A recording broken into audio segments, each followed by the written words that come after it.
la session de la riposte socialiste. Puis pour ceux qui sont des habitués de nos événements, pour ceux qui sont abonnés à nos événements, vous aurez sûrement remarqué que souvent on commence les sessions d'école avec une conférence généralement sur quelque chose de plus général. Qu'est-ce que le socialisme, qu'est-ce que le marxisme, ou réforme ou révolution, peu importe.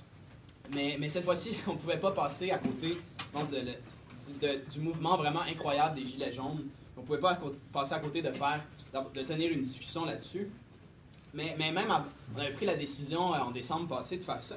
Puis moi, je m'étais dit, bon, ouais, c'est une bonne idée en général, mais tout d'un coup, qu'on arrive à la mi-janvier, puis le mouvement est mort, puis il n'y a plus rien, tu sais. C'est ça que je voulais entendre. Fait que c'est ça. Tout le Québec. On pourra en discuter après. Mais c'est ça, je me disais, bon, ça se peut que le mouvement soit mort, mais la classe ouvrière française, ça niaise pas avec la lutte des classes, et ils sont encore en lutte. Puis ça, c'est quelque chose d'ailleurs que Marx et Engels avaient remarqué. Engels il disait que la France, c'est le pays où les luttes de classe ont été menées à chaque fois plus que partout ailleurs jusqu'à la décision complète. C'est ça qu'on voit en France en ce moment, une lutte de masse qu'englobe des gens venus de toutes les couches exploitées et opprimées de la société. C'est pas juste une lutte contre Emmanuel Macron, aussi détestable qu'il soit, c'est mon opinion personnelle, mais contre tout ce qu'il représente. Le pic du mouvement, on pourrait dire, on n'est pas dedans, c'était plus vers la mi-décembre, mais le mouvement est loin d'être fini. Puis je pense qu'il y a déjà des leçons importantes pour nous. Puis, bon, à la RIPA, c'est pas un secret, bon, on étudie la théorie marxiste, on accorde beaucoup d'importance aux idées, puis on fait beaucoup d'éducation politique, comme Marie l'a dit, mais c'est pas juste pour le fun. C'est parce qu'on veut tirer les leçons des mouvements aussi, pour les appliquer dans la lutte, ici au Québec, au Canada et ailleurs. C'est pour ça qu'il faut apprendre du mouvement comme celui des Gilets jaunes. Puis pour beaucoup de gens, le mouvement est sorti un peu de nulle part. Mais la réalité, c'est que pour moi, c'était juste une question de temps avant que quelque chose comme ça arrive en France en particulier. Puis pour le comprendre, il faut regarder un peu le contexte qui a mené à ce mouvement-là. Puis ça peut vraiment pas être vu de manière isolée. C'est pas juste une question de la situation en France. On vient de passer à travers l'année 2018. 2018, c'était un anniversaire bien spécial. Ça faisait 10 ans depuis la crise économique de 2008, qui a vraiment marqué un gros tournant partout dans le monde. Puis peut-être qu'il y a des gens qui n'étaient pas politisés à l'époque, moi le premier. Mais en lisant sur 2008, vous verrez à quel point c'était un scandale absolu. Des centaines de milliards de dollars qui ont été donnés aux banques aux États-Unis, en Grande-Bretagne, au Canada. En France aussi, donc les banques ont été sauvées avec l'argent des fonds publics. Entre 5 000 et 10 000 milliards. Ouais, on pourra en discuter après. C'est pas ce que tu as dit là. Ouais. C'est entre 5 000 et 10 000 milliards. Ouais, c'est quelque chose comme ça. Oui. Mais donc, ça fait que le trou dans les finances des banques a été, si on veut, transféré dans les finances publiques. C'est devenu des énormes déficits, des énormes dettes pour tous les pays du monde. Puis ça, c'est le cas de la France aussi. En France, la dette publique est passée de 64% du PIB en 2007 à 95 en 2014. Puis justement, la crise de 2008 a été un prétexte pour une vague d'austérité vraiment énorme qui a déferlé sur l'Europe, sur l'Amérique, sur l'Asie, etc. Puis on explique que l'austérité, c'est nécessaire, il faut que tout le monde se serre la ceinture pour le bien de nos enfants, etc., etc. Fait que c'est des mesures d'austérité, des coupes qui ont été imposées dans à peu près tous les pays. Puis ça crée des réactions chez les travailleurs partout dans le monde. Puis bon, si on regarde juste l'Europe, il y a eu des mouvements anti-austérité en Grèce, en Espagne notamment. Mais la France aussi a été touchée. Donc le mouvement des Gilets jaunes, c'est pas le premier mouvement d'ampleur en France dans les dernières années. Sous François Hollande, il y avait eu Nuit debout en 2016, il y avait eu les manifestations contre la loi travail. Puis ça non plus, ça sortait pas de nulle part. Donc François Hollande avait été élu en disant « Moi, mon ennemi principal, c'est le capital financier », on s'en rappelle. Puis il est arrivé au pouvoir, puis il s'est soumis au capital financier.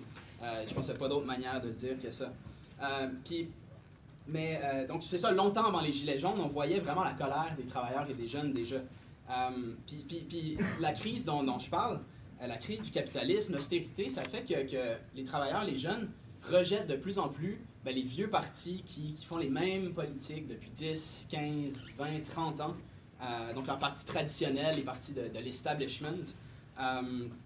Et donc, il y a vraiment une perte de confiance envers les partis, les institutions et le système lui-même. Puis je pense que c'est avec raison.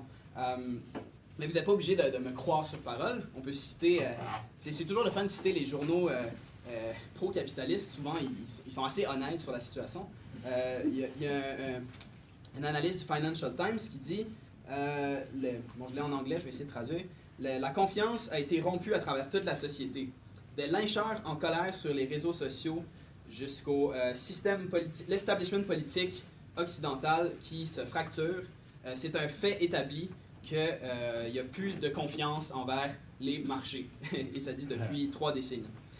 Puis comment ça s'est manifesté en France? Il y a 1 an et demi, on a eu les présidentielles, on s'en rappelle. Et le résultat a montré justement qu'une portion grandissante de Français rejettent eux aussi leurs vieux partis, les partis de l'establishment. C'est un rejet du statu quo, on pourrait dire. Le PS, par exemple, le Parti socialiste, a eu le pire score de son histoire, avec 7%. Et les Républicains, le parti plus issu de la droite traditionnelle, a fini 3e avec 20%. Fait que ça veut dire que 3/4 des Français ont rejeté les partis plus traditionnels ou de l'establishment. Puis ça a profité d'un côté à Marine Le Pen, du Front National, qui est rendu le Rassemblement National. Et de l'autre côté, ça a profité à Jean-Luc Mélenchon de la France Insoumise. Donc vraiment, on a vu si on veut, un décor politique vraiment polarisé. Puis ça, c'est pas, comme je dis, c'est pas juste la France, c'est quelque chose qu'on voit dans d'autres pays. Mais c'est Macron qui a quand même réussi à se faufiler. Donc Macron, c'est un ex-banquier, un ex-membre du Parti socialiste. Il a fondé son mouvement qui s'appelait En Marche, qui est rendu La République En Marche, je pense qu'il a gagné. Donc il se présentait comme ni de gauche ni de droite. Mais il n'y avait pas le choix de justement se présenter comme un peu anti-establishment, comme un petit nouveau de la politique. Puis il a aussi vraiment pris un soin extrêmement important à rien dire sur son programme. Puis il a réussi à écraser Marine Le Pen au 2e tour et à gagner une majorité. Mais la victoire de Macron, en fait, masque le fait que cette élection-là, ça a été celle avec le plus haut taux d'abstention depuis 1969 et le plus haut taux de vote blanc depuis aussi 1969. Et c'était la première fois depuis 1969 que le taux d'abstention augmentait entre le premier et le 2e tour. Donc ça nous montre que les gens n'étaient pas particulièrement enthousiastes avec Emmanuel Macron. Puis au premier tour, il y avait eu juste 24% des votes, avec un taux d'abstention élevé, fait que c'est pas une très large vraie base d'appui pour Macron. Mais une fois qu'il a été élu, ça a été vraiment comme un soupir de soulagement pour l'establishment en Europe. Parce que, tu sais, on avait eu la montée de Le Pen, de Mélenchon, on a eu le Brexit en Grande-Bretagne, Donald Trump qui a gagné aux États-Unis, le Labour Party en Grande-Bretagne aussi qui a été, si on veut, repris, le contrôle a été repris par la gauche du parti, par Jeremy Corbyn. C'est un peu comme si Emmanuel Macron venait casser cette série de défaites de l'establishment. On pourrait dire c'était comme enfin un centriste a gagné. Puis il réfère même à Macron comme étant le centre radical. J'ai jamais vu une expression aussi bizarre de ma vie. Mais bon, mais vraiment les économistes, les capitalistes jubilaient. C'est comme Macron a gagné, c'est notre sauveur. Puis il y en a qui allaient assez loin. La revue The Economist avait nommé la France le pays de l'année en 2017. Et même, ils allaient plus loin que ça. Dans leur édition du mois de juin, ils disaient, juin 2017, Europe Savior, donc Macron qui marche sur l'eau. Et les articles sont vraiment intéressants. C'était vraiment le sauveur est arrivé. Mais donc, pour revenir à ce que je parlais tantôt, la crise, l'austérité et tout ça, dans le cas de la France, on peut parler ici d'un pays qui fait face à des conditions spécifiques aussi. Donc j'ai dit que dans à peu près tous les pays, il y a des mesures d'austérité. C'est ce qu'on demande au gouvernement de faire. Mais en France, je dirais que l'appel est quasiment encore plus fort dans un sens. Donc la France, c'est un pays qui a les dépenses publiques parmi les plus élevées en Europe. C'est je crois, le 2e pays qui a les dépenses publiques les plus élevées avec 57% du PIB. Puis les économistes disent que bien sûr, ça c'est un frein à la croissance économique. Il y a trop de dépenses publiques et il faut couper. Mais ils disent aussi qu'il y a un autre frein en France, c'est le maudit problème que le marché du travail est trop rigide. Ils expliquent que c'est difficile pour les boss de congédier leurs employés. Le marché du travail, justement, n'est pas assez flexible. Puis ça, faut comprendre que pour nous, c'est positif. C'est des gains que la classe ouvrière a gagnés à travers des luttes extrêmement combatives dans les années 30, dans les années 60 en particulier. Donc le fait d'avoir des services sociaux de qualité, une protection à l'emploi, c'est des gains qu'il faut protéger. Mais pour les capitalistes, c'est un frein à l'investissement. Mais l'affaire, c'est qu'il y a un fond de vérité à ça. Imaginez être un capitaliste. Est-ce que vous allez investir là où les travailleurs ont une haute protection, des bons salaires, puis qu'il faut payer beaucoup d'impôts? Ou vous allez aller là où ça coûte le moins cher et où vous pouvez congédier facilement les employés? Je pense que poser la question, c'est y répondre. Puis c'est ça, les capitalistes se plaignent que le climat n'est pas propice en France pour les entreprises. Puis c'est vrai que le capitalisme en France prend du retard sur le reste de l'Europe. Juste un chiffre pour le montrer. La croissance du PIB français en 2015 et 2016 était à 1,1% les 2 années, puis il était à 1,5 et 1,7 dans le reste de l'Europe. Donc il y a un retard relatif, comme on peut le voir. Fait que c'est cette situation générale-là qui explique les mesures anti-ouvrières qu'on a vues en France dans les dernières années. C'est pour ça que François Hollande a été forcé de s'attaquer aux travailleurs plutôt que s'attaquer au capital financier. Puis Macron, même s'il a à peu près rien dit de son programme en 2017, c'est clair qu'aujourd'hui qu'il s'en va dans la même direction et qu'il veut aller beaucoup plus loin. Donc Macron, justement, il avait expliqué qu'il voulait favoriser la flexibilisation du travail. Un autre mot pour dire qu'il veut rendre ça plus facile d'engager et de congédier les gens. Il avait promis d'abolir 120 000 emplois dans la fonction publique en 5 ans. Il avait promis de réduire les impôts des entreprises de 33 à 25 puis de réduire les dépenses de l'État de 57 du PIB à 52 par des coupures de 60 milliards de dollars. Donc des coupes, des mesures d'austérité, etc. Puis c'est drôle parce que les capitalistes eux-mêmes réalisent qu'en France, il y a une tradition combative. Ils disaient, ça c'est The Economist, cette édition-là en fait, il dit Macron doit rompre avec l'habitude de 30 ans en France où les réformes sont bloquées par l'extrême gauche. Donc ils savent quand même à quoi ils s'attendent quand ils essayent des contre-réformes en France. Puis même Macron, après son élection, il avait visité une usine où les travailleurs avaient dit si tu essaies de flexibiliser le travail, on va t'attendre dans la rue. Et il a répondu c'est pas la CGT qui va diriger le pays. Pour ceux qui ne savent pas, la CGT, c'est une centrale syndicale en France. Donc ce que Macron dit, c'est clair. Il dit en France, les syndicats sont puissants, mais on va les remettre à leur place. Il a même dit à un moment donné, ça c'était 2017 aussi, il dit « Je ne céderai rien ni aux fainéants, ni aux cyniques, ni aux extrêmes ». Donc c'est devenu un peu un classique aussi avec Macron d'être extrêmement méprisant. Et ben, c'est pas surprenant aujourd'hui, ça contribue un peu au mouvement qu'on voit aujourd'hui. Fait que c'est ça, malgré que Macron essayait de se montrer comme un espèce d'outsider, un nouveau politicien, ben, il s'enligne pour faire exactement ce que les capitalistes français demandent. Mais il ajoute aussi sa petite touche personnelle en disant que sa présidence va être jupitérienne. Moi, je connais pas beaucoup la mythologie grecque, fait que j'ai cherché. Jupiter, dans la mythologie, ce n'est pas un simple dieu, c'est le roi des dieux et le protecteur de la cité.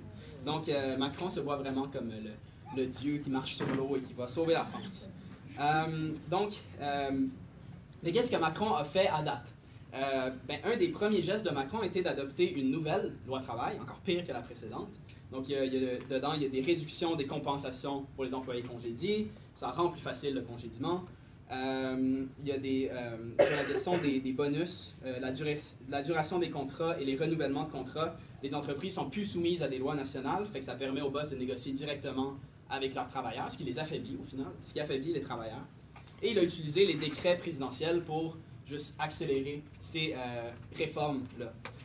Macron a aussi aboli l'impôt de solidarité sur la fortune, l'ISF. Il l'a remplacé par autre chose. C'était un impôt imposé sur les plus riches, ceux qui possédaient plus que 1,3 million d'euros de patrimoine, qu'appelle, donc immobilier, placement financier, bateaux, voitures, etc. Donc il a aboli cette taxe-là qui était imposée aux riches. Puis il a aussi diminué les aides personnalisées au logement, donc de l'aide pour payer le logement. Il les a diminuées de 5 euros par personne sans aucune distinction de salaire ou de revenu ou whatever. Puis il y a plein d'autres mesures, puis vu que j'ai pas tant de temps, je veux pas vous ennuyer avec toutes les mesures, les contre-réformes de Macron, mais il y en a beaucoup. Mais Macron, avec ça, s'est mérité assez rapidement le surnom de président des riches. Et tant qu'à moi, c'est bien mérité.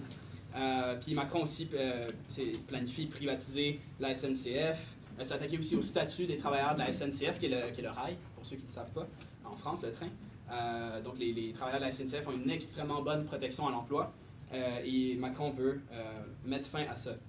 Bon, puis il y a aussi eu d'autres événements depuis sa présidentielle. Il y a eu l'affaire Benalla aussi, où un proche de Macron était dans une manif le 1er mai en train de fesser sur des manifestants.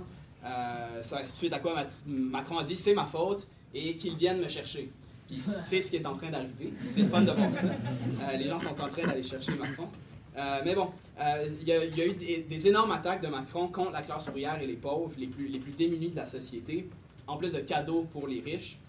C'est ça, et son arrogance incroyable, c'est tout ça qui produit ce qui arrive aujourd'hui. Puis aussi, les mesures économiques de Macron ont eu des résultats. Il y a une étude qui dit, c'est par l'Institut des politiques publiques en France, qui dit que les 1% les plus riches ont gagné 6% de pouvoir d'achat en 2018. Il y a eu une hausse de 1% pour les classes moyennes et une baisse de 1% pour les plus pauvres. Donc, quand on parle de président des riches, mais c'est à ça que ça fait référence. Fait que c'est pas une surprise que la popularité de Macron a baissé. Elle a baissé extrêmement rapidement. Après seulement 100 jours de pouvoir, son taux d'approbation était à 36%. C'était le plus bas taux jamais atteint par un président français. C'est assez incroyable de réussir l'exploit de battre François Hollande en termes d'impopularité. Je croyais pas que ça allait arriver. Mais bon, avec Macron, tout est possible. Fait que bon, c'est là où on en est aujourd'hui. C'est ça le contexte qui mène au mouvement des Gilets jaunes. Mais là aussi, le mouvement des Gilets jaunes, il ne sort pas complètement de nulle part. Ceux qui ont pu suivre la politique française au cours de la dernière année verront bien que tout le long de l'année 2018, il y a eu des grandes luttes. Déjà au printemps 2018, c'était l'anniversaire de mai 68 d'ailleurs, il y a eu des mouvements de masse sur les campus et chez les travailleurs. Le 22 mars, il y a eu 500 000 personnes dans les rues de France, menées par les chauffeurs de train, les enseignants, les infirmières, les contrôleurs aériens. Sur les campus, il y avait des assemblées générales de masse, des sit-ins, des étudiants qui ont fait face à des groupes d'extrême droite aussi qui sont venus les tasser de là. Il y a eu une grève des cheminots ce printemps contre les réformes de Macron. Fait que déjà, on voyait la colère monter pendant le printemps. Je pense qu'il y a eu un petit repos cet été à cause d'un autre événement d'une ampleur mondiale. Les Français ont gagné la Coupe du Monde, quand même. Bonne main d'applaudissements à eux. Mais là, les célébrations ont été remplacées par des manifs. Donc, en fait, pour la question du mouvement des Gilets jaunes, évidemment, ceux qui ont suivi le mouvement savent que c'est une taxe sur le carburant qu'a parti ça. Mais ça aussi, c'était pas comme si cette taxe-là était particulièrement pire que toutes les autres mesures, mais ça a été dans un sens la goutte d'eau qu'a fait déborder le vase en France. Puis c'est de quoi retenir aussi, des fois, en fait, la plupart du temps, dans les mouvements, ça prend pas grand-chose pour partir un mouvement. On a l'impression que ça sort de nulle part, mais non. Ce qui arrive... puis aussi, on peut avoir l'impression que pour qu'un mouvement parte, il faut que les gens soient vraiment au fond du baril, qu'il y ait une crise vraiment sans issue, mais puis que les gens soient vraiment dans la misère profonde pour pouvoir changer la société. Mais c'est pas tout à fait vrai. Les mouvements de masse sont causés par des changements rapides dans les conditions de vie des gens et par le sentiment général que la situation se dégrade, puis qu'on est en train de perdre ce qu'on avait avant et qu'il n'y a pas d'issue sans aller dans la rue pour protester. Puis c'est ça, des fois, le sentiment d'injustice, d'humiliation, l'impression que les riches s'en mettent plein les poches, que c'est les pauvres qui doivent encaisser les coupures. Ces sentiments-là peuvent rester vraiment longtemps, s'accumuler, jusqu'à ce qu'il y ait un événement qui arrive et que ce soit la goutte d'eau qui fait déborder le vase. Puis je pense que c'est ça qui est arrivé avec la fameuse taxe de Macron sur le carburant, qui touche notamment beaucoup les travailleurs des régions qui dépendent de leur char pour aller travailler. Puis le fait que ce soit supposément une mesure écologique, ça souligne pour moi quelque chose auquel il faut vraiment faire attention en tant que militant socialiste. On est naturellement conscient du désastre écologique, puis que c'est une urgence absolue, mais on ne pense pas que c'est la majorité des travailleurs ordinaires qui doivent payer pour la crise écologique. L'écrasante majorité de la pollution, d'ailleurs, vient des grandes entreprises, puis du fait que l'économie est complètement chaotique sous le capitalisme, puis qu'il n'y a pas de réel moyen d'imposer des mesures écologiques aux entreprises privées, parce qu'on ne les contrôle pas. Fait qu'il faut vraiment faire attention à cette espèce d'argument selon lequel les Gilets jaunes sont contre la lutte au changement climatique, ou contre le fait de lutter contre la crise environnementale. Mais naturellement, c'est ça que Macron il dit. Il dit ceux qui se plaignent des taxes, c'est les mêmes qui veulent qu'on agisse contre la pollution de l'air. Donc, il faut vraiment faire attention de ne pas tomber dans ce piège-là. Je pense pas que les Gilets jaunes sont contre la lutte au changement climatique, mais ils sont contre quelque chose et ils ont raison. C'est soit le fait que ce soit toujours les mêmes qui payent. Puis c'est les riches qui se font baisser leurs impôts pendant qu'on impose des taxes qui affectent surtout les plus pauvres. Puis bon, rapidement, ce mouvement-là est devenu bien plus large que juste la question de la taxe sur le carburant. En l'espace de quelques semaines, c'est devenu Macron démission et pouvoir au peuple. ce qui est d'ailleurs pas non plus, c'est pas la première fois que ça arrive. C'est quelque chose de typique des mouvements révolutionnaires que rapidement, c'est l'ensemble du régime qui est contesté. Ça part d'une mesure peut-être accidentelle ou pas nécessairement en soi pire que n'importe quoi d'autre, mais ça devient une critique de l'ensemble du système. Puis bon, c'est ça, je ne vais pas vous ennuyer avec un récit des événements. Vous étiez là. Vous avez vu sur Facebook, sur les réseaux sociaux, tout ce qui s'est passé. Mais pour moi, c'est vraiment incroyable de penser que d'une semaine à l'autre, tu as des gens ordinaires qui prennent la rue, qui manifestent, puis commencent par eux-mêmes, par leur expérience, à remettre en question tous les régimes politiques puis toutes les institutions. Puis il y a beaucoup de gens qui mentionnent que le fait que le mouvement est confus ou hétérogène, ou même qu'il y a même des excès racistes ou autres. C'est vrai, mais c'est pas une surprise, ça non plus. Quelque chose qu'il faut réaliser, c'est pas tout le monde qui tire les mêmes conclusions en même temps. En fait, sinon, ce serait facile de faire la révolution socialiste. Tout le monde réaliserait en même temps que le capitalisme va mal, puis on n'aurait même pas besoin d'en discuter. Mais non, les gens tirent différentes conclusions à différents moments. Dans tout mouvement, il y a des gens qui sont très radicaux, très révolutionnaires, d'autres qui pensent encore que le capitalisme fonctionne ou autre. Il y a des gens qui sont super nouveaux à la politique. Puis s'il y a de quoi, le fait que le mouvement soit assez hétérogène, c'est pas nécessairement une mauvaise chose, ça montre à quel point le mouvement est large. C'est pas juste les militants habituels qui sont de toutes les manifs qui sont là. Non, c'est des gens qui, bien souvent, manifestent pour la première fois de leur vie. Et c'est normal qu'on ait toutes sortes d'idées dans des mouvements comme ça.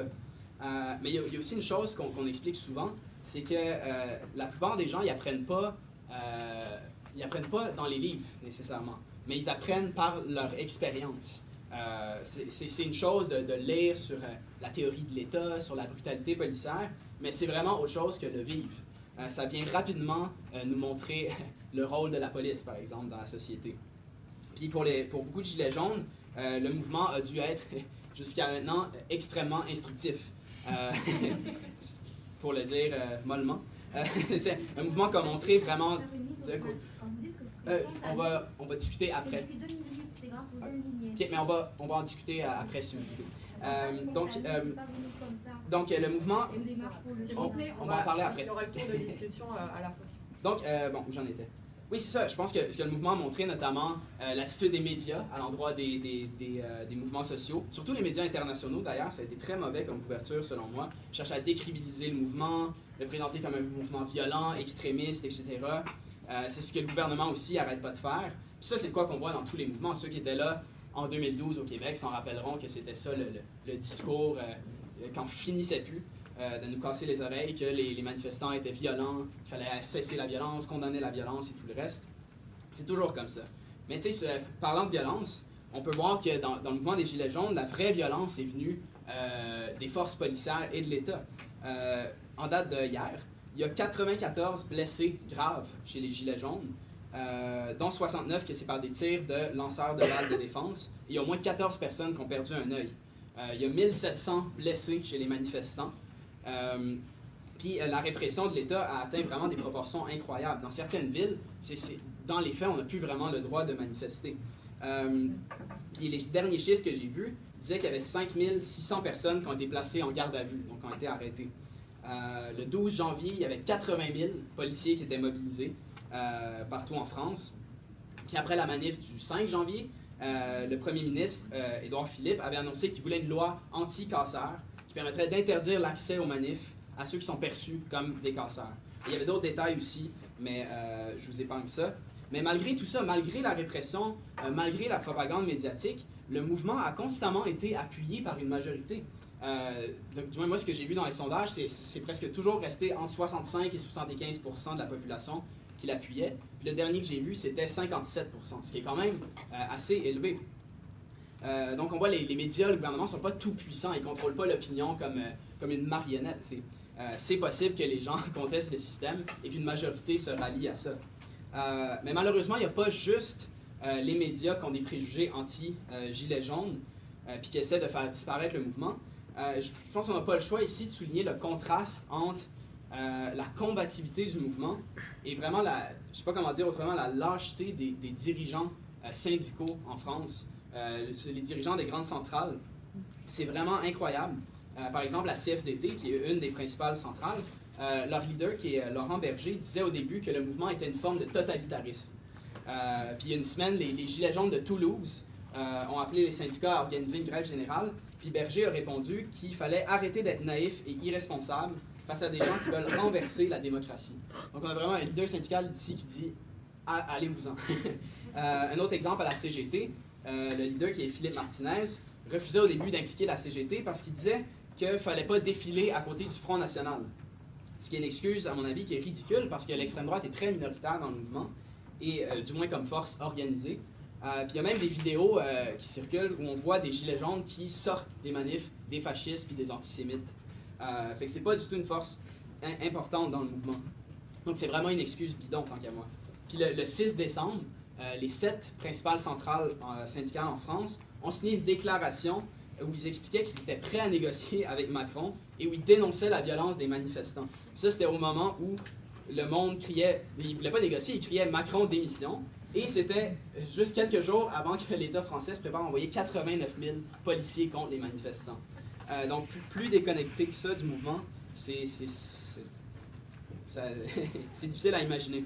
C'est dommage parce que les syndicats, qui ont été formés par la classe ouvrière à travers des dizaines et des dizaines d'années, sont des outils qui peuvent jouer un rôle super important dans le mouvement. Ils sont en position d'organiser des grèves générales, d'organiser des secteurs décisifs de la classe ouvrière, ceux qui peuvent vraiment bloquer l'économie.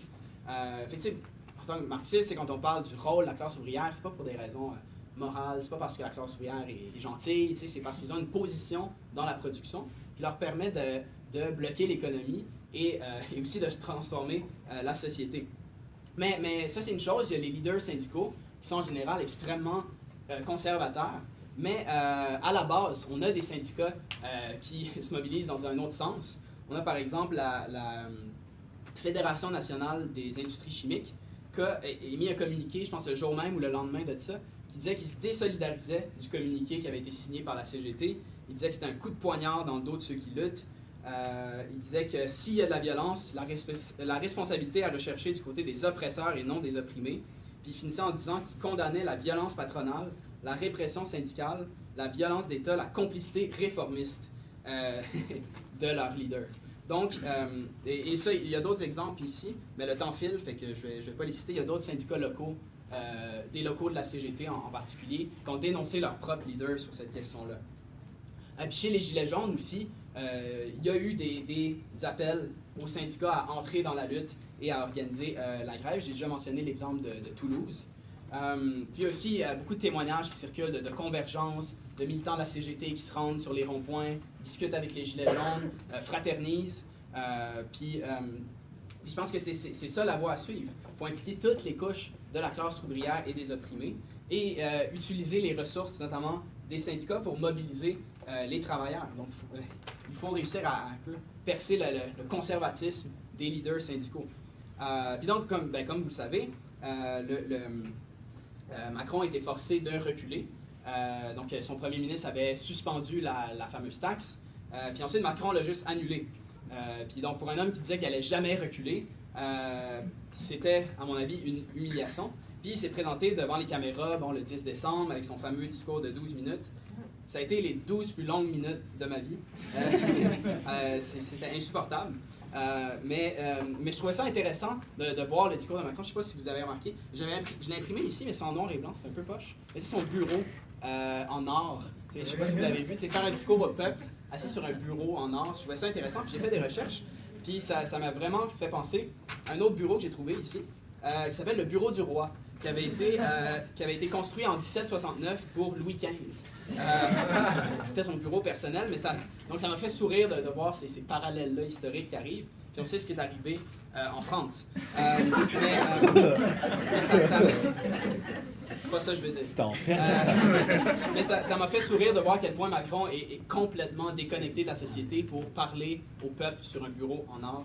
C'est n'importe quoi. Mais toujours est-il que Macron a fait certaines concessions, comme l'augmentation du SMIC, du salaire minimum, une augmentation de 100 € par mois. Il a dit qu'il allait laisser le temps supplémentaire et les bonus de fin d'année libres d'impôts. Et il a demandé aux patrons de donner des bonus de fin d'année à leurs employés. Mais sur la question du SMIC en particulier, Macron a ajouté une petite phrase importante. Il dit qu'il y a une augmentation du SMIC, mais sans qu'il n'en coûte un sou aux employeurs. Comment ça va être payé d'abord? L'ensemble des mesures de Macron vont coûter, selon certains économistes, 10 milliards de dollars à l'État. Mais qui va payer pour ça? Est-ce que c'est les patrons à qui on vient d'abolir une taxe sur leur richesse, ou c'est les travailleurs, les classes moyennes et les pauvres en général? Ça va finir par être, la facture va être refilée aux travailleurs à un moment donné. Mais indépendamment de ça, les concessions qui ont eu lieu montrent que la lutte, elle fonctionne, que la lutte combative, ça paye. Mais il y a aussi un stade où les concessions ne sont pas suffisantes. Il y a des gens qui se rendent compte dans la lutte qu'ils peuvent avoir beaucoup plus s'ils continuent. C'est pour ça que le mouvement se poursuit, malgré, bien y penser, l'élément déclencheur du mouvement n'existe plus, la taxe a été annulée. Mais le mouvement continue quand même, parce que c'est rendu beaucoup plus large que juste cette taxe sur le carburant. C'est rendu un rejet de Macron en général. Ça a bien été résumé par un des Gilets jaunes qui a dit ceci. Il dit « Les Français ne veulent pas des miettes, ils veulent la baguette au complet. » Je pense que ça résume bien la question. Il y a une possibilité de gagner beaucoup plus. Mais donc, c'est ça, les manifs ont continué après les fêtes. Il y a même une manif de 50 000 femmes le 6 janvier qui est contre l'austérité à Paris. Puis le 12 janvier en particulier, c'est intéressant, c'est selon les médias, la manif était plus grosse que le samedi 5 janvier. Donc il y avait eu, je pense, un déclin relatif un peu tout le long, à partir de la mi-décembre. Mais là, ça a remonté. Donc ça ralentit pas. Puis je pense que c'est encore un mouvement qui a beaucoup de potentiel à l'heure où on se parle. Puis une chose aussi que ce mouvement-là démontre, tant qu'à moi, c'est vraiment, ça en rajoute sur l'échec des politiciens du centre. Parce que c'est ça que Macron est. Il était rendu le poster boy du centre radical, du libéralisme, de l'establishment, de ceux qui luttent contre les extrêmes. Mais ce qui est arrivé, c'est que Macron arrive au pouvoir, il applique un programme d'austérité aussi sévère que n'importe quel autre gouvernement de droite. Il utilise la répression de manière à peu près aussi pire que n'importe quel autre gouvernement de droite aussi. Même le Front National pourrait difficilement faire pire que ça. Mais c'est drôle aussi parce qu'il y a quelque chose qu'on remarque, c'est que les leaders de l'establishment ont bien de la misère à admettre leurs erreurs et leurs problèmes. Il y a le président de La République En Marche, Gilles Legendre, qui a dit que les erreurs du parti ont été de ne pas assez expliquer ce qu'il faisait et, je cite, d'avoir probablement été trop intelligent, trop subtil dans les mesures de pouvoir d'achat. Donc, le problème, c'est que La République En Marche est trop intelligente pour le peuple. Ça ressemble un peu à ce que Macron avait dit à l'été 2017 quand il disait que sa pensée était trop complexe pour les entrevues questions-réponses. Donc, il y a encore du mépris. On en rajoute toujours ces gens-là. Puis aussi, il y en a qui essaient d'expliquer le mouvement des Gilets jaunes par des interventions de forces extérieures. Devinez qui? La Russie. La Russie, merci. Yes. Exactement. Il paraît que les services français enquêtent sur des faux comptes russes qui ont aidé à stimuler le mouvement des Gilets jaunes en ligne. Il y a quelque chose, ça fait pas si longtemps que ça que je suis impliqué en politique, mais j'ai vraiment l'impression qu'ils ont une fixation sur l'intervention russe des libéraux. On l'a vu avec la campagne d'Hillary Clinton. Mais bon, ça c'est une autre question. Mais il y en a qui vont plus loin. Marlène Schiappa, la secrétaire d'État, accusée des responsables d'Italie de financer les casseurs en France. Donc, ça n'en finit plus. Mais bon, si on revient au mouvement, il y a une chose que je veux dire tout de suite, c'est que, à mon sens, c'est vraiment, ça peut être considéré comme le début d'une potentielle crise révolutionnaire en France. Mais c'est quoi une révolution au final? Qu'est-ce qu'on entend par révolution? Il y a une bonne citation de Trotsky qui illustre, à mon avis, ce que c'est une révolution. Il dit c'est l'intervention directe des masses dans les événements historiques. Parce que la plupart des temps, les masses n'interviennent pas en politique. Ils vont aller voter une fois aux 4-5 ans, mais après ça, on se revoit dans 5 ans. la plupart du temps en temps normal, c'est comme ça. Une révolution, c'est pas un temps normal. Les travailleurs, les jeunes veulent prendre le contrôle de leur vie, veulent participer à la vie politique, veulent prendre des décisions. Puis c'est ça qu'on voit avec les Gilets jaunes. Mais là aussi, c'est intéressant de backer ce que je dis par ce que des capitalistes et des économistes disent. Dans un journal allemand, il y a un journaliste qui disait la position dogmatique de Macron a transformé soudainement le conflit en crise pré-révolutionnaire. Dans les rangs des manifestants, mais aussi chez les bourgeois qui sont choqués par le chaos de Paris, on parle de la prise de la Bastille de 1789 et de mai 68. Donc c'est ça qu'on a en France, un potentiel révolutionnaire avec ce mouvement-là. Puis il y a aussi des indices qui montrent que le mouvement va bien plus loin qu'une simple protestation contre Macron. On l'a vu avec le slogan « Le pouvoir au peuple », puis même d'une certaine manière avec la revendication des référendums d'initiative citoyenne, les RIC. Pour moi, c'est une revendication qui a pris de l'importance, et la raison à ça, c'est que c'est vraiment, si on veut, une forme d'expression du rejet de la démocratie traditionnelle, parlementaire, si on veut. C'est un peu la façon de dire qu'ils n'ont aucune confiance dans les politiciens qu'ils ont élus, puis qu'ils veulent reprendre le contrôle. Puis je pense que c'est une revendication qui peut atteindre rapidement ses limites, parce qu'au final, on pourra avoir beaucoup de référendums d'initiative citoyenne, mais tant que c'est Macron et sa gang qui restent au pouvoir, et que c'est les capitalistes qui contrôlent les grandes entreprises, ce qu'on peut accomplir avec des référendums, c'est extrêmement limité. On le voit par exemple en Suisse, où ça existe. Puis le gouvernement pourrait même, s'il est forcé à adopter les référendums d'initiative citoyenne pour calmer les gens, ils vont en fixer les limites, puis on peut être sûr qu'ils vont en mettre des limites. Mais malgré ça, le RIC est vraiment perçu comme un moyen d'intervention directe dans la politique. Il faut vraiment le voir comme une volonté d'imposer le pouvoir au peuple. Puis c'est une revendication comme un potentiel de mobilisation. Puis l'autre chose, naturellement, c'est que c'est pas un mouvement qui est simplement national.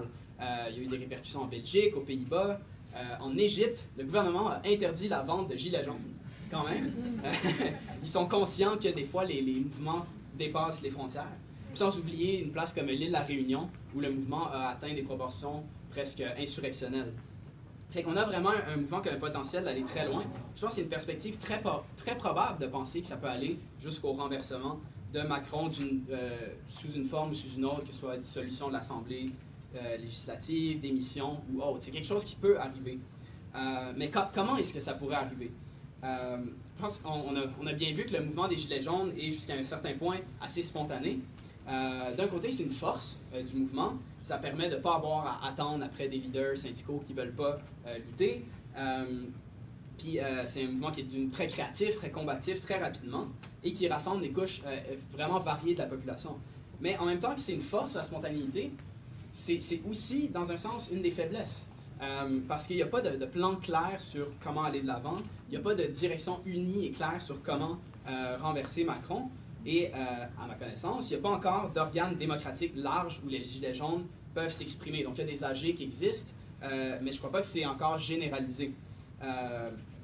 Puis le risque avec ça, c'est d'en finir à un stade ou à un autre par l'épuisement du mouvement ou la fatigue. Parce que les gens ne peuvent pas rester éternellement dans la rue puis manifester vraiment sans arrêt. À un moment donné, il faut une perspective sur comment gagner, sans quoi il y a des couches qui commencent à se démoraliser et entraînent les autres avec elles. Fait que pour moi, comment éviter cette avenue-là, c'est d'escalader le mouvement. Et la question qu'on doit poser, c'est celle de la grève générale reconductible. Puis ça pourrait rapidement paralyser la France au grand complet, amener massivement dans la rue les syndiqués, les non-syndiqués aussi, côte à côte avec les Gilets jaunes. Puis Macron est déjà affaibli par le mouvement. Puis je pense qu'une grève générale, c'est quelque chose qui pourrait le forcer à s'en aller. Mais comme j'ai dit, les leaders syndicaux font rien pour organiser ça, mais il y a des syndicats locaux qui appellent déjà à la grève générale. Puis je pense que c'est la voie à suivre. Puis si ça n'arrive pas, c'est pas impossible que le mouvement finisse par ralentir et se mettre sur pause. Mais comme on sait, la classe ouvrière française est assez imprévisible et pourrait continuer à se battre. Donc c'est difficile de prévoir exactement ce qui va arriver. Puis là, bon, on a Macron qui nous présente son fameux grand débat, et comme vous l'avez peut-être vu. Donc, il a rédigé une lettre avec une série de questions. Il demande aux Français de donner des réponses à ces questions. Bon, j'ai pas le temps d'entrer dans les détails, ça fait déjà longtemps que je parle, mais c'est des questions extrêmement orientées. Puis Macron a déjà dit dans sa lettre qu'il n'allait pas changer ses grandes orientations. Donc, c'est pas surprenant qu'à peu près tout le monde dit que c'est une grosse supercherie, son grand débat. Puis il y a aussi un parallèle intéressant, c'est que juste avant la Révolution française de 1789, qu'est-ce que le roi avait fait? Bien, il avait déclenché des États généraux, qui étaient une assemblée extraordinaire qui représentait, qui unissait des représentants de toute la société. Et quelques mois plus tard, il y a eu la Révolution française. Je ne dis pas que c'est ça qui va arriver, mais c'est toujours intéressant de dresser des parallèles comme ça. Mais je pense que même si le mouvement finit par s'éteindre, on n'est pas de retour à la case départ. Je pense que Macron a été définitivement affaibli par le mouvement. Il était vu comme le sauveur de l'Europe. Puis là, les gens se demandent s'il va même sauver ses 5 ans au pouvoir. Puis aussi, les gens savent, les capitalistes, les banquiers, ils savent que si Macron continue de s'attaquer aux travailleurs, ce qui est d'ailleurs son intention, ben, il fait face à la menace d'un retour du mouvement. Puis ça c'est pas moi qui le dis. Le Figaro, du 2 janvier, dit toute réforme libérale qui apparaîtrait comme exigeant des sacrifices immédiats peut faire repartir la mobilisation. Ces prochains mois, Macron va devoir diriger le pays sous cette menace permanente de blocage. Donc c'est ça la situation en France depuis le mouvement des Gilets jaunes. Puis la réalité, c'est qu'il va y avoir d'autres manifestations et d'autres mouvements parce que Macron va continuer ses attaques. Il ne va pas arrêter. Il a répété qu'il ne changerait pas d'orientation. Il a toujours rendu très très clair qu'il voulait faire de la France un pays ouvert aux investissements, ouvert aux entreprises. Puis ça se fait seulement en donnant des concessions aux entreprises puis en attaquant les conditions de vie des travailleurs. C'est quelque chose qui est nécessaire du point de vue du système capitaliste dans lequel on se trouve. L'austérité, c'est pas juste comme les politiciens qui ont des mauvaises idées, c'est la conclusion logique d'une période de crise du capitalisme. C'est ça la situation actuelle. Puis même en France, quand Hollande a essayé de ne pas faire ça, quand il voulait imposer, je pense, la taxe de 75% sur les riches, mais ils ont dit, mais tu ne feras pas ça. Puis il a commencé à avoir une fuite de capitaux en France qui démontrait que ce n'était pas applicable comme mesure, parce que c'est les capitalistes qui contrôlent leur argent, qui décident qu'est-ce qu'ils font avec leur argent, puis ils ont dit, OK, on sac notre camp. Fait que non, on fait des mesures qui attirent les investissements, et ça se fait par des mesures d'austérité, et des attaques sur les travailleurs, et des cadeaux aux riches. Donc, on peut s'attendre à ce que Macron continue. Puis, ça, c'est comme je l'ai dit, c'est pas le cas, pour revenir à ce que je disais au début, c'est pas juste en France que ça se passe. C'est un phénomène qui est mondial, la question de l'austérité, des coupures.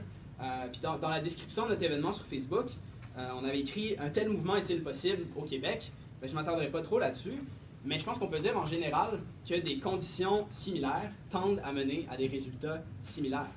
Et quand le gouvernement de François Legault va commencer à s'attaquer aux travailleurs, à implanter des mesures d'austérité impopulaires, ben, j'ai le feeling que les travailleurs, les jeunes ne vont pas se laisser faire et qu'ils vont s'organiser. Puis le Québec a aussi une riche tradition de lutte, des luttes assez récentes même, la grève de 2012, la grève du secteur public en 2015.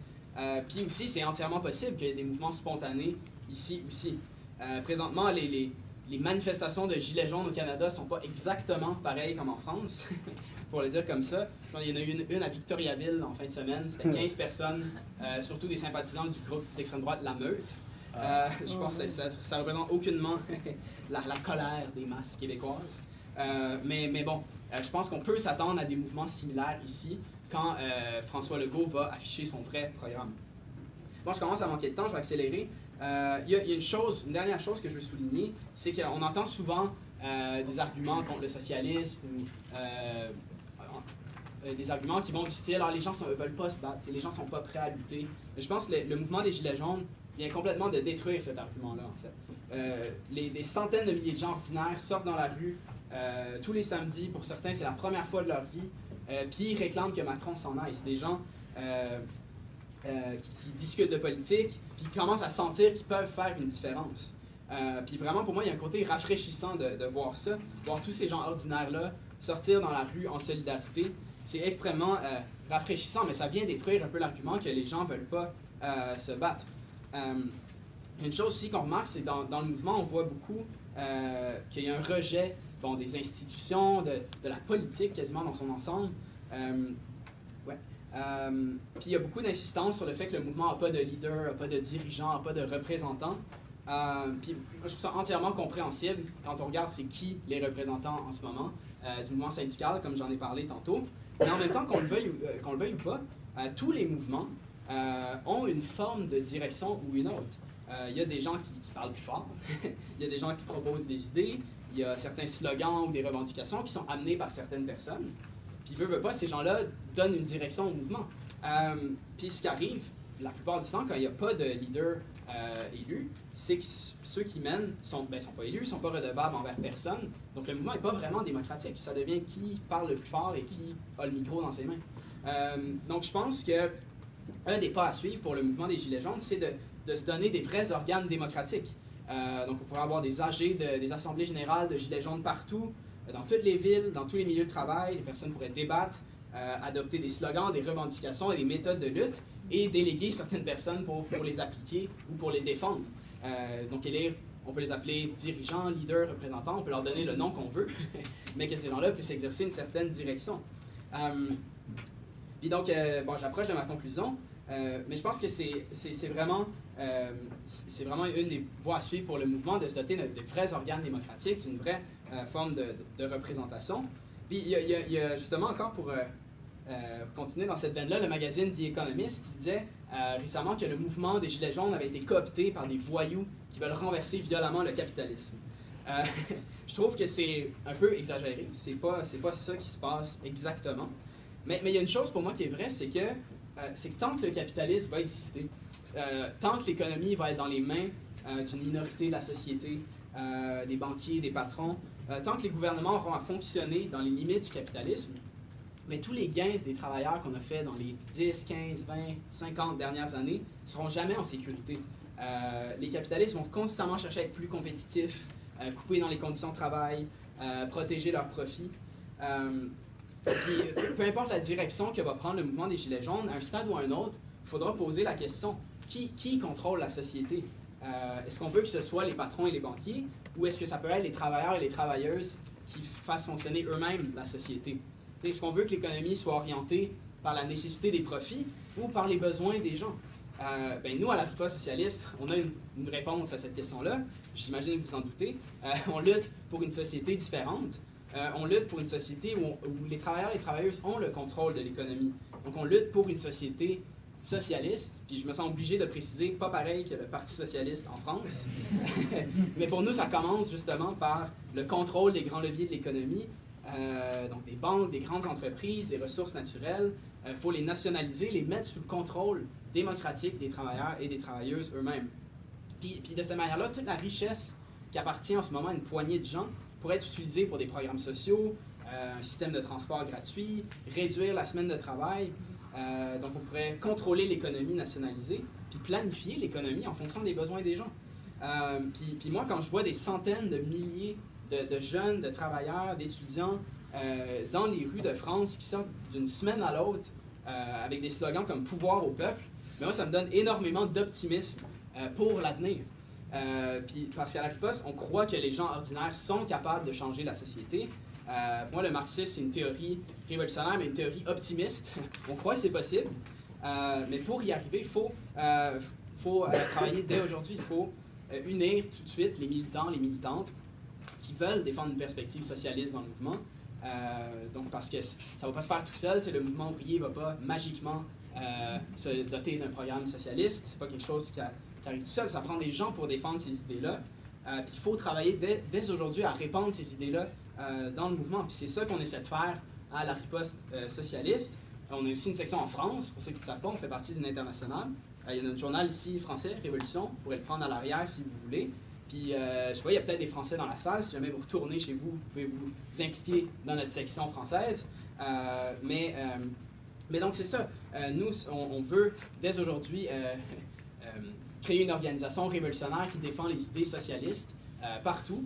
On a des activités d'éducation politique, comme aujourd'hui. On produit notre journal. Puis, on veut ultimement devenir une voix dans le mouvement. Puis, l'affaire, c'est qu'on n'est pas encore assez pour avoir une voix assez forte. mais il y a de la place pour tout le monde dans notre organisation. Puis je pense lutter pour une société socialiste, une société où il n'y a plus d'exploitation, plus d'oppression, je pense que ça en vaut vraiment la peine. Fait que si ça vous interpelle, ben, je vous invite à venir en parler avec nous, à en parler dans la discussion, mais à vous impliquer ultimement pour transformer la société. Merci.